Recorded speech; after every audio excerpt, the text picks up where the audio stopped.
3, 2, 1. Warlock! This is the best thing that's happened to Warlock since what do you call that again? It's no longer in the arena. I can't remember the name. Abyssal Enforcer, like having Yeah. like 2 to 3 of them every single run. Yeah, Oh, that was the Warlock days. So the Warlock days are back. Even though Blast Crystal Potion is rated a 0 right now. That will change. And Halfine is rated a 0. That will change, but not like terribly meaningful. Yeah. I actually don't know what Halfine is rated right now. So we can't go over that, but suffice to say it's pretty bad and you probably shouldn't pick it. We'll start there then, I guess. Halfine is a 3/6 for 3 mana, which is like 2 stats overstated, which sounds good. But then whenever it takes damage, discard a random card. So that means it's at least discarding 1 card. At least. And it's statted as if it's discarding 1 card. But it has 6 health. So it's gonna get hit like twice at least. And then it's gonna discard 2 cards. And that's like bad. So the only way to make this work is if you actually want to discard cards, which involves a lot of discard synergy that you probably won't get. So if you can get the discard synergy going, this is obviously a high synergy card, but otherwise, trash. Yep. Sounds pretty good. So when are we going to talk about the really good card? You should just talk about it now. Yeah? I know you love this okay. card. Sanguine Reveler is a really not good card. It's 1 mana 1/1. It destroys a friendly minion. You're not gonna have that many tokens, especially in the 2-drop apocalypse, right? That's happening here. You just and you're forced to do it. You don't even get to choose. So if you like have a minion, it's like not even playable for a tempo card. Like it's pretty. But the good card for Warlock is that there are 2 good cards. It's actually 2 good cards, and they're like really good. So the one I really want to talk about is Despicable Dreadlord, which is a 162, which right now is above Shadowflame. It is above Abyssal Enforcer. It is above a Gastropod, Tar Creeper, a Bone Mare. Like, it's above all of that. Why? Because it's a 5 mana 4/5. At the end of your turn, that means immediately it has an effect, essentially, at the end of the turn. And then every turn it stays alive, you deal 1 damage to all enemy minions. That is an Arcane Explosion. That is worth 2 mana. So you get that effect immediately, and then you still keep getting it for no good reason. Like, if that wasn't an end of turn effect, and that was like, at the end of this turn, deal 1 damage to all enemy minions, stop doing this afterwards, it would still be a really, really, really good minion. But it keeps doing it every turn it lives. And like, end of turn of buffs are not very good, but end of turn damage is good. Because end of turn damage is just damage. End of turn buffs means you don't get to use the buff until the next turn, and it will get removed. So yeah, that's my favorite. This is the best card Warlock has gotten so far. It's better than Abyssal Enforcer. Yeah, this card is just ridiculously sick. The more I think about it, and the recurring damage that can happen, I think it's so good. Also, it doesn't damage your face like a lot of other things that Warlock has will do to you. So, yep, Despicable Dreadlord, amazing card. You should definitely draft it.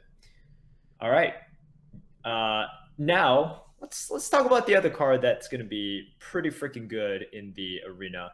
Defile, 2 mana rare spell that says deal 1 damage to all minions. If any die, cast this again. This is really freaking insane. Basically, whenever you play against a Warlock now, you're trying to create some separation, right, between your weakest minion and the rest of your stuff. You don't want something with 1 health and then another thing with 2 health and another thing with 3 health. And the worst of it is you don't get to determine how much health your minions have. If your opponent has a minion on the board, he gets to determine the health of one of your minions. So you have to like not just count up how much health your minions have. You then have to figure out how he can easily deal the correct damage before he plays this card. Like, it's really hard. It's not as easy as just like don't play 1, 2, 3 health. That's really not like how easy it is. And it was like kind of shocking to me when I realized that, because I'd originally thought it was like, oh, just like it'll deal 1 damage obviously, which means it'll deal 2 because you wouldn't play it otherwise, and then it's kind of done. But no, it'll just keep dealing damage because you can stack your opponent's minions up. Yeah, I love the design of this card. I think it's so interesting. It just makes you think in a sort of a new way when facing Warlock. But also, this thing is so powerful, ridiculously powerful. You will always get at least an Arcane Explosion, and then a lot of times you're just you're getting much more than that. Yeah, so it is at a 188 right now. I think we're underrating it. I think we may actually have to raise its value after a week or two of playing with it and getting a better sense of how many times it triggers, like in a normal situation, because it's like really hard to estimate without actually having to play with it. And the board, I'll tell you this: the algorithm originally had it like 30 or 40% higher than this. Yep. And Merps hated it down the way he's trying to hate down my Crypt Lord. I hate down a lot of cards, man. But he still recognizes that it's the best Warlock card ever seen. He just didn't think it was Pyros level good, which is fair. It's hard to be Pyros level good. But yeah. So this card is like, don't sleep on this card. It is the best card from. It's better than Shadow Flame, our previous best card in the common and neutral, by 35 points, and I think we're underrating it. What else? There should be like 2 things. Oh, Unwilling Sacrifice. I was wrong about this card. I originally read it, and I thought it said choose a friendly minion, destroy it, and an enemy minion. But it's a random enemy minion. And that makes it a lot worse. And so it's a 64. Because it's not good. That's sad. Yup. Like, you gotta kill your own minion. So it's like a Shadow Flame. Only instead of like the effect of a Flame Strike, which is 7 mana, this is the effect of a Deadly Shot, which is the exact mana you pay for this. So, yeah, that's my bad for not reading more carefully. Yep, I mean. I think your description is accurate. Like, you're paying a lot, right? You're paying a lot, and the situation has to be correct in order for it to be worth it. And just reinforces the idea that Blizzard wants to kind of move away from these cheap removals and efficient removals. Yep. Finally, Drain Soul, deal 2 damage to a minion, lifesteal. It's a 60. It's a 96. Lifesteal is kind of good for Warlock. Yeah. So even though it's only 2 damage, it kind of gets the job done. Does make that other card, Drain Life, look pretty crappy in comparison, though, doesn't it? Kind of does, man. Epics. Okay. Which of the 2 epics do you like better? All right, we can start by talking about Gnome Feratu, which is a 2-mana, 2/3 minion with the Battle Cry. Remove the top card of your opponent's deck. Great way to trigger them and to annoy them. Will it make a difference? Not really. It almost never will. Nope. But it's a 2-mana, 2/3. And in the 2-drop Apocalypse, in a class without that many 2-drops, it's a good card. Yeah. The problem here is, do you see over here where Twisting Nether did not get uploaded for some reason? So it has a score of 0. Treachery got uploaded correctly. And it has a score of 0. Treachery... It says, choose a friendly minion and give it to your opponent. You will never want to do this. You will not never want to do this, but the percent chance that you will want to do this is lower than to give it 1 point. It is actually not good enough to even get a single point. So it is correctly a 0. It is the only 0 that you see that is actually correctly a 0. The rest are bugs. Right. And certainly has synergy with stuff like Ticking Abomination and other things you will never draft.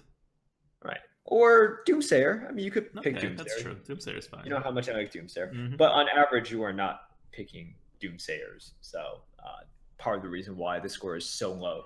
And the Warlock Legendary that's not a Death Knight is Blood Queen Lanath. It's really bad. It's 5 mana, 1/6 with Lifesteal.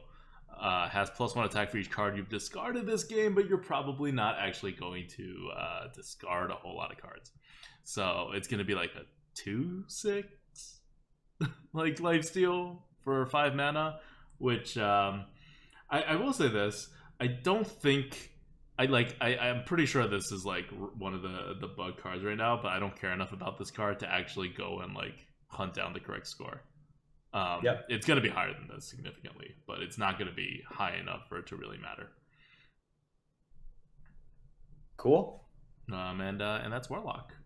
New meta, new Warlock meta. This is going to be like Despicable Dreadlord and Defile is going to be pretty insane for people to deal with. All right, let's move on to another class. Before we move on, actually, I want to give another shout out. This time to our Twitch mods who are bravely hanging in here with us at 2:40 a.m. Thank you guys so much, and thank you to all of our viewers and our subs for sticking with us. We've been streaming since 9 o'clock and we were 2 hours late. So thank you guys so much, and shout out to Hotform for the host earlier.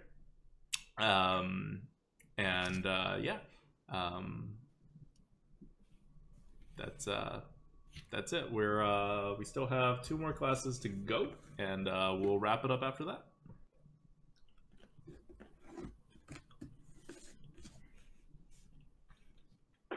Warrior.